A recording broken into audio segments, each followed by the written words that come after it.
Hey everybody, it's me Rex the Dog, and a game that I've been playing that just released is Metal Slug Tactics, and it seemed to me there's very little awareness of this game, so I thought I'd just, be just kind of, I guess, one of the first voices out there to kind of talk about this game, and say how I thought it was. I think it's pretty cool. It's pretty cool. It's essentially, it's kind of a reimagining of classic Metal Slug games. Now, I was disappointed by this because I kind of would rather play... Well, I thought I'd rather play a new Metal Slug game, you know? I was like, oh, cool, new Metal Slug game. And I saw Metal Slug Tactics, and I was like, screw this, man. You know, I want to play, like, some legit Metal Slug. But I downloaded it because it was also a day one release on Game Pass. So I was like, yeah, I've got to... I don't really usually have an ongoing subscription to Game Pass. I kind of, like, dip in and out, or otherwise it kind of sits there and I'm not using it. So I have an active one at the moment, which I was using to play. I was playing Fallout. I was jumping into the Call of Duty Black Ops. I'm going to play frickin' Stalker 2. I'm looking forward to Indiana Jones, right? So I got an active one at the moment, and then this Metal Slug Tactics came up. I was like, yeah, I'll play this, man. I'll play this. And it kind of brings the Metal Slug like feel and formula of run and gun gameplay into the turn-based tactical genre.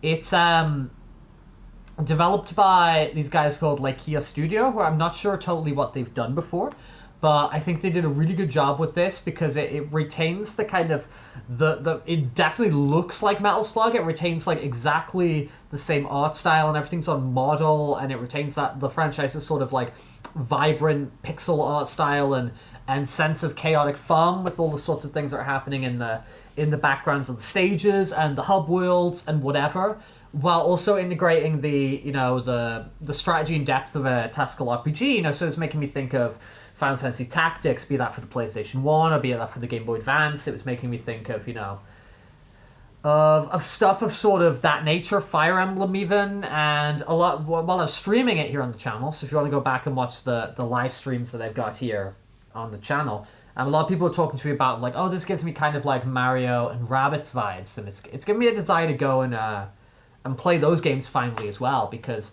I missed out on those.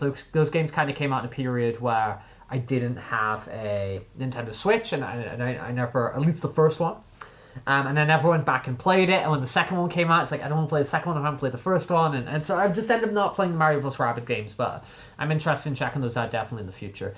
But anyway, here's kind of my opinion, my impressions of, I guess, the core features, the gameplay, and the overall experience I had with Metal Slug Tactics. So first thing I want to talk about is, it was hinting on there that the visuals and art style, I think the game looks really, really beautiful.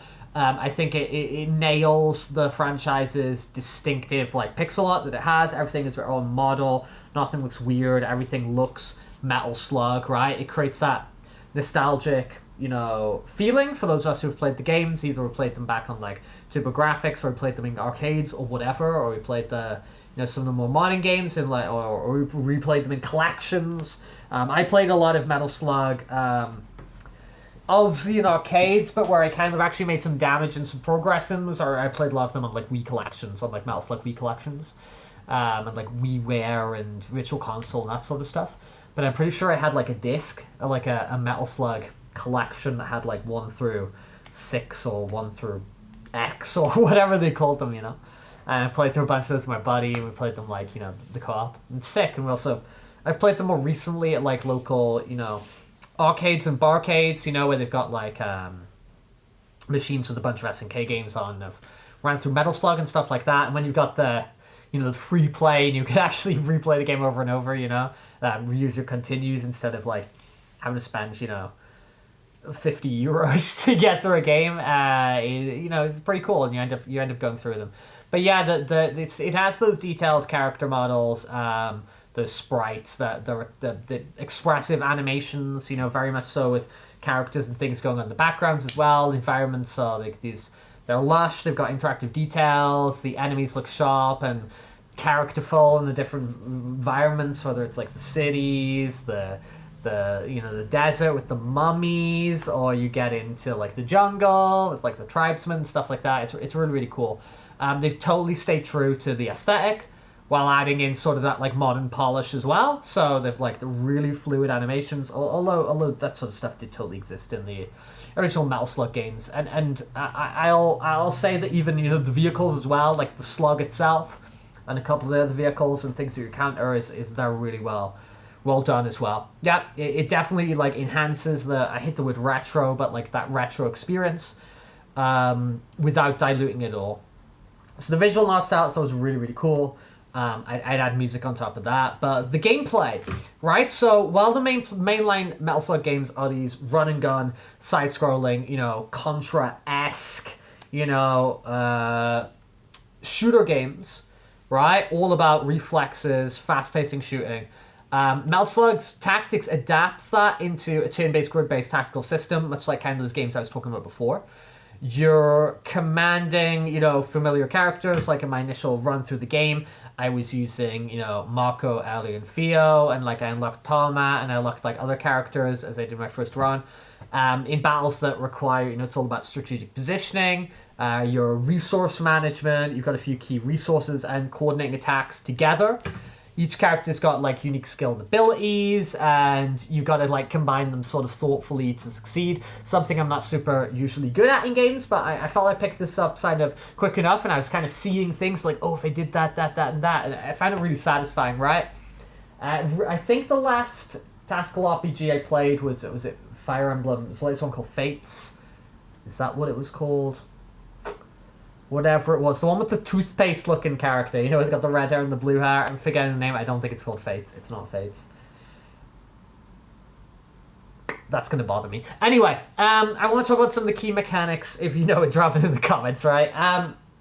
The key mechanics that you find in Metal Slug Tactics, you've got the character abilities and the synergy moves that you can do together. So each character's got a set of like unique attacks and support skills, and the game encourages these tactical synergies. So it's, for example, when one character might be able to lay traps, and the other character can, you know, do direct damage, and you can sync these attacks to they happen at the same time. So like one character attacks, and then it triggers another character attacking, and then the second character still has their movement for their attack, and you can synchronize these all up. It's really, really cool. So I was playing that game with like essentially like 2 gunners and a grenadier, and kind of like moving them, positioning so they can utilize all those things together. It was really, really sick. What I found out the second time I died was it's a roguelike game. So it adds a kind of like procedural elements to the game of when you're like loading up a zone and going through these missions. It's like loading these like procedural environments for you to do, which gives kind of like replayability and like adapting challenges on these changing battlefield layouts.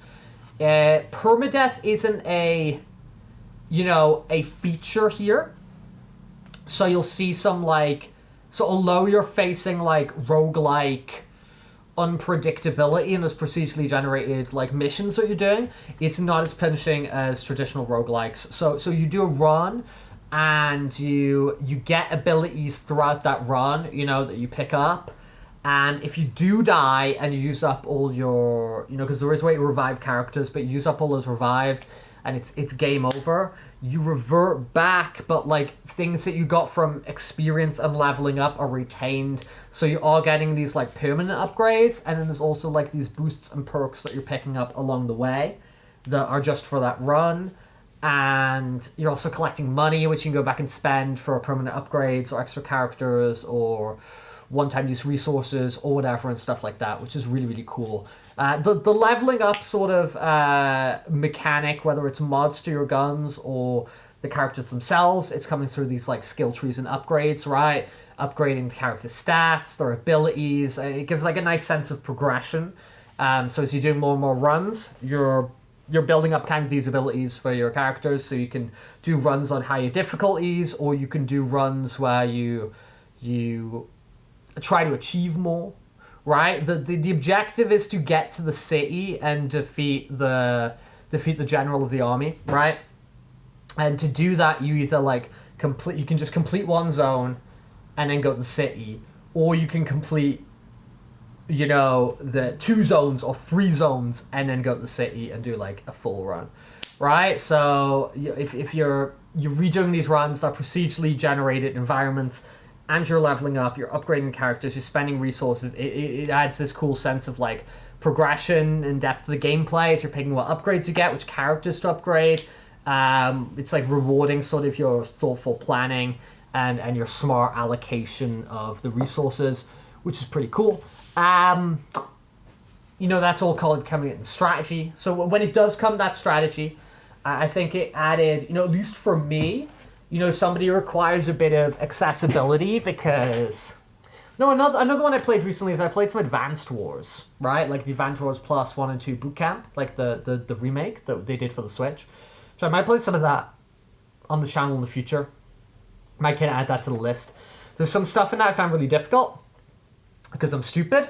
But this one I found it was really, really easy to jump into, but the strategic depth of it wants you to run, which is really cool. It wants you to run across the battlefield a lot, which is not what you typically do in kind of these tactics games, because when you run, it builds up adrenaline, and you can spend this adrenaline on some of your abilities that you use, like attacking abilities and stuff like that, and buffs to other characters. And it allows you to move into places with cover. So this constant of just move. It's really, really cool. It takes some careful consideration of each of your kind of positioning, your abilities, the passive abilities they have, the passive abilities you're giving them.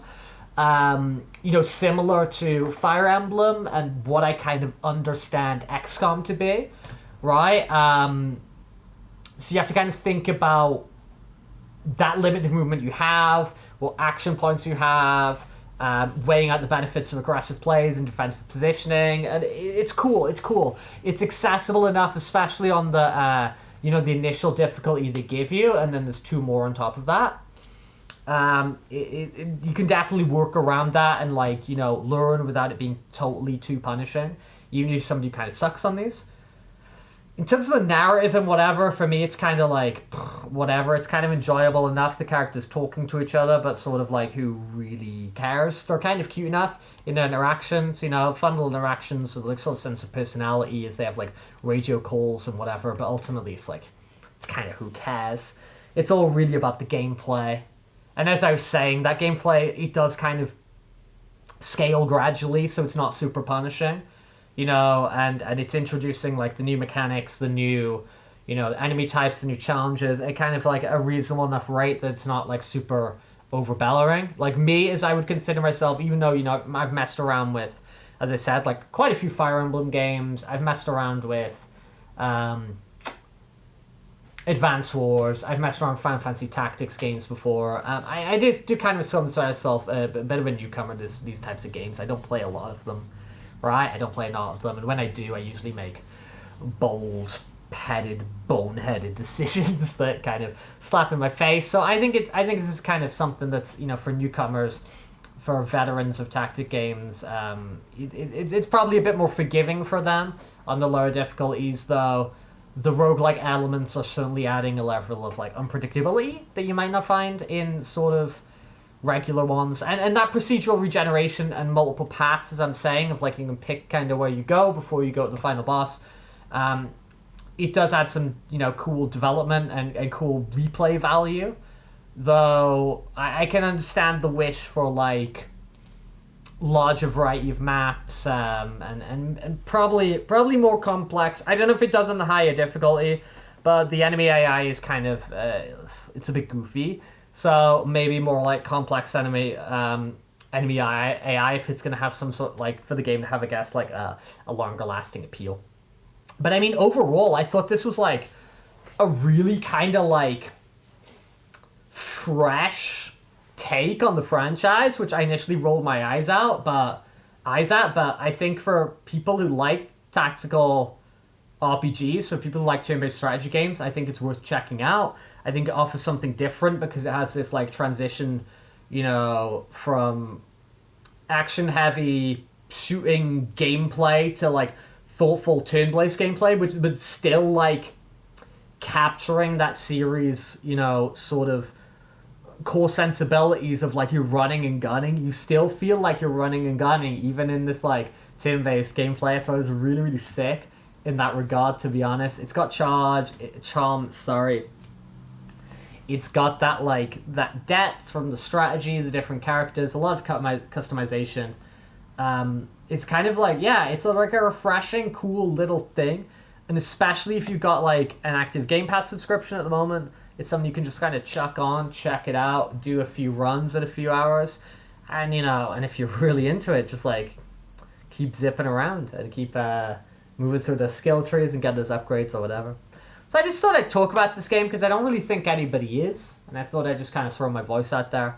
As I said, I've got the streams that I've done so far for this game already on the channel. And I stream all the time different video games. And I post videos here about loads of different topics while I'm wearing a dog head. So if you're ever interested in that stuff, stick around, subscribe, whatever the hell. I got a bunch of links in my description to a bunch of other places you can find me. And if you want to talk to me about Rebel, why do I keep saying Rebel? I'm Rex Rebel Heart. If you want to talk to me about Metal Slug Tactics, Rex Rebel Slug, Rex Metal Heart. If you want to talk to me about any of this stuff in the comments, please drop a comment because I make these videos and I do these streams for the idea of community and talking to people about topics I'm interested in that I don't necessarily have people do in my life to talk about. So, bye-bye everybody, and you guys take care. And you got any other if you play tactical RPGs, you play games like this, and you got recommendations for me, please tell me, because I'm interested in checking out more. Peace out. Bye-bye-bye.